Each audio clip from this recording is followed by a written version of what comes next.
এই যে এই মেশিনটা দেখতে পাচ্ছেন, এই মেশিনটা হলো অনিন্দ্রার একটি ওয়াশিং মেশিন। এই মেশিনটার প্রবলেম হলো E1 এরার। কিন্তু E1 এরারটা আসে হলো ইনলেট ভালভ, এই যে জলটা পড়ছে এই জলটা যদি না পড়ে তাহলেই E1 এরারটা আসে। কিন্তু এখানে কিন্তু জলটা পড়ছে, তবুও E1 এরারটা আসছে। কেন আসছে? এর দুটো কারণ।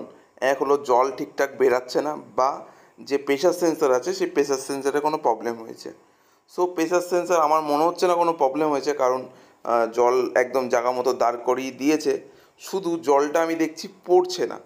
সো এর হলো যে বাফারটা আছে সে বাফারটা হয় খারাপ হয়ে গেছে, আর নয় বাফারে কোনো প্রবলেম হয়েছে বা ওখানে জাম হয়ে গেছে। সো এবার আমি খুলে দেখছি মেশিনটায় কী প্রবলেম হয়েছে। E1 এরারটা এই দুটো কারণে আসে। এক হলো ইনলেট ভালভ খারাপ, আর না হলে এই বাফারটা খারাপ, বা এই জল যাওয়ার কোনো রকমভাবে জাম হয়ে গেছে।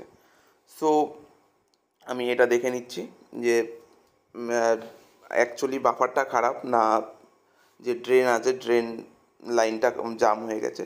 সো আমি দেখছি ড্রেন লাইনটাই জাম হয়ে গেছে। সো দেখিয়ে দিচ্ছি আপনাদের কেন মনে হলো। এই যে এই জায়গাটা দেখতে পাবেন।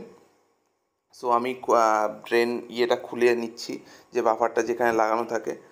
সো এই পাশ দিয়ে খোলাটা সম্ভব হলো না, যার জন্য আমি নিচের প্যানেলটাও খুলে নিচ্ছি, কারণ এই জায়গাটা দিয়ে আমার এই প্লাসটা দিয়ে ধরা মুশকিল হয়ে যাচ্ছে, কারণ হাত দিয়ে চেষ্টা করেছিলাম কিছুতেই সম্ভব হয়নি, তার জন্য এই বক প্লাস দিয়ে খুলতে হয়েছে।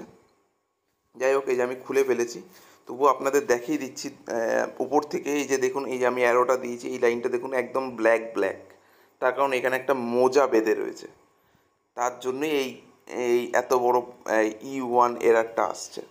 সো প্রথমে আমারও বুঝতে একটু প্রবলেম হয়েছিল, একটু টাইম লেগে গেছিলো। পরে আমি ভালো করে চেক আপ করার পরে দেখলাম যে এই এই কেসটাই হয়েছে। যার জন্য আমি দেখলাম বাফারটা একদম ঠিক আছে, বাফারটা পুরো নতুনের মতোই আছে, বাফারে কোনো রকম প্রবলেম নেই। আর এই যে আমি ইয়েটা খুলে বা লাইনটা জামটা আমি ক্লিয়ার করে দিয়েছি, দেখুন এখানে সাদা হয়ে গেছে, প্রথমে দেখেছিলেন কালো একদম। সো আমি আরেকবার হাত দিয়ে দেখে নিচ্ছি ভেতরে কিছু আছে কি না। সো ম্যাশিংয়ে যদি কিছু থেকে থাকে আবারও জাম্প হবে, আবারও E1 এরার আসবে।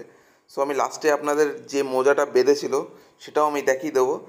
মোজাটা বের করার সময় অ্যাকচুয়ালি আমি ভিডিওটা করিনি, বা আমার যে ভাই ছিল সে আমার কাছে ছিল না, যার জন্য আমি কাজ করছিলাম, ও একটা জায়গায় গেছিলো বা কোথাও গেছিলো, যার জন্য ভিডিওটা করতে পারেনি। সো আমি লাস্টে আপনাদের দেখিয়ে দিচ্ছি মোজাটা। সো এই যে আমি একদম লাগিয়ে দিলাম বাফারটা, আবার যেরকম ছিল সেরকমভাবে লাগিয়ে দিলাম একদম ড্রেন লাইনটা ক্লিয়ার করার পর। এবার তবুও এই যে দেখিয়ে দিচ্ছি আঙুল দিয়ে, এই যে এই লাইনটাই ছিল মোজাটা বেঁধেছিল, যার জন্য বাফারটা টেনে ধরছিল মোটরে, কিন্তু জল তবুও বেরাচ্ছিল না। এবার জল না বেরালে প্রেশার সেন্সর তো ভাববে যে জল আসছে না বা জল যাচ্ছে না, প্রেশার সেন্সর তো ওই একই রকম কাজ করবে। প্রেশার সেন্সরে হয়তো বুঝতে পারছে যে জল যাচ্ছে না, সেটাকেই ও ভাবছে জল আসছে না। যাই হোক, মেশিনারি জিনিস। E1 এরার দিয়ে দিয়েছে। এবার এরারটা আমি যে প্রথমে আমার বুঝতে একটু প্রবলেম হয়েছিল, সো আমি একদম ফাইনালি রেডি করে দিতে পেরেছি। যাই হোক, এই যে মোজাটা দেখতে পাচ্ছেন এই মোজাটা বেঁধে গেছিলো। এই ছোটো ছোটো কম্পোনেন্ট আপনারা এই ওয়াশিং মেশিনে দেওয়ার আগে একটু ভালো করে চেক করে নেবেন, বা যখন তুলবেন তখন অবশ্যই চেক করে নেবেন প্রত্যেকটা ছোটো ছোটো প্রোডাক্ট বা ছোটো ছোটো যাই দিয়েছেন না কেন ওটা আপনি আবার ফেরত পেয়েছেন কি না বা সেটা তুলেছেন কি না। যাই হোক, এই যে আমি মেশিনটা আবার অন করে দিয়েছি, কিন্তু এখানে কোনো E1 এরার আসেনি। সো আমি আবার জলের লাইন রেডি করে দিলাম, জলের লাইন জল পড়বে। সো মেশিনটা এবার ঠিকঠাক চলছে কি না সেটাই দেখে নেব। একদম জায়গা মতো সেটিং করার পর মেশিনটা আমি আবার চালিয়ে দিলাম। এই যে দেখুন জল আবার নিচ্ছে। সো জল তো আগেও নিচ্ছিল, জল নেওয়ার পরে এবার কি প্রোগ্রেস হয় সেটা দেখিয়ে দিচ্ছি আপনাদের। এই দেখুন মেশিনটা চলছে, E1 এরার আর নেই মেশিনে। মেশিন একদম আগে যেরকম চলতো সেরকমই চলবে। মেশিনের শুধু একটা ফল্ট হয়েছিল যে জল পড়ছিল না, ঠিক আছে। এই যে এই জল লাইনে জল একদম সামান্য পড়ছিল, এটা দেখেও বোঝা যাচ্ছিল, কিন্তু আমি ভেবেছিলাম হয়তো, কারণ উনি আর একটু চাপিয়ে রেখেছিল, মানে জল লাইনটা একটু উঠিয়ে রেখেছিল, কারণ ওনার ওই জায়গাটা ওরকমই, ওর জন্য জল আসতে পড়তে পারে। পরে যখন জলটা নামিয়ে দেখলাম যে, তখন বুঝতে পেরেছিলাম যে ওখানে প্রবলেম হলো জলটা ঠিকঠাক পড়ছে না। যাই হোক, এই যে দেখুন জল ফেলে দেওয়ার পর স্পিন শুরু হয়ে গেছে।